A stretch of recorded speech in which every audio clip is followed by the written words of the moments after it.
اور کہنے لگے بھائی چھپ کے ہدایت کیسے کریں گے، چھپ کے ہدایت کیسے کریں گے؟ بڑے کمال کی بات ہے.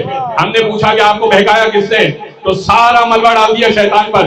ہم نے پوچھا کہ کیا شیطان کو کبھی دیکھا ہے؟ کہا دیکھا نہیں ہے. ہم نے کہا جنت پہ ایمان ہے؟ کہا نہیں جنت کو بھی دیکھا نہیں ہے. کہا جتنے رسولوں کو مانا کیا دیکھا ہے؟ کہا نہیں جنت رسول اللہ کو بھی نہیں دیکھا. کہا اللہ کو مانا ہے؟ کہا دیکھا ہے. کہا نہیں اللہ کو بھی نہیں دیکھا. کہا نار جہنم کو دیکھا ہے؟ کہا نہیں دیکھا نہیں ہے. کہا سارے فرشتوں کو جن کو آپ مان رہے ہیں دیکھا ہے؟ کہا نہیں. کہا جبریل میکائیل اسرافیل اسرائیل دیکھا ہے؟ کہا نہیں. دو کرامت کاتبین جو کندھوں پر بیٹھے دیکھا ہے؟ کہا نہیں دیکھا. کہا یہ سارے غیب مان لیے، ایک مہدی غائب ہے وہ نہیں سمجھ میں آ رہے.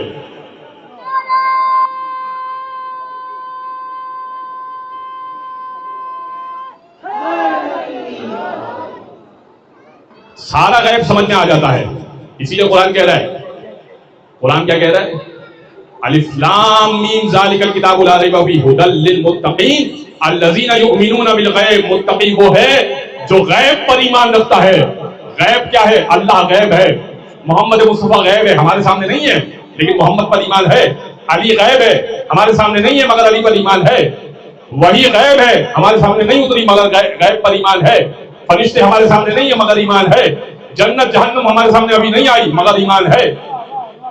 ہر چیز پر پیچھے کے صحیفے زبور توریت انجیل یہ سب پہ مان لیا، غیب ہے ایمان ہے. مومن وہ ہوتا ہے، متقی وہ ہوتا ہے جو غیب پر ایمان رکھتا ہے. غیب میں مہدی بھی شامل ہے.